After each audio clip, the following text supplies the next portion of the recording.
సంధివేళ స్నానం చేసి నన్ను చేరి నా చీర కొంగుతో ఒళ్ళు నువ్వు తుడుస్తావే మధు కావ్యం.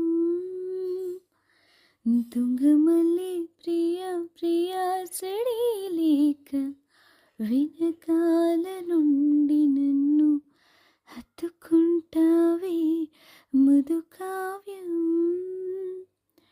నీకోసం మదిలోని గుడి కట్టినానని తెలియనిదా ఓసారి ప్రియమారా ఒడి చేర్చుకోవా నీ చెలిని మనోహర నా హృదయముని ఓ మధువనిగా మలచినానంటర తీవర అతి నెలని ఓ తుమ్మెదవై తాగి పొమ్మంట.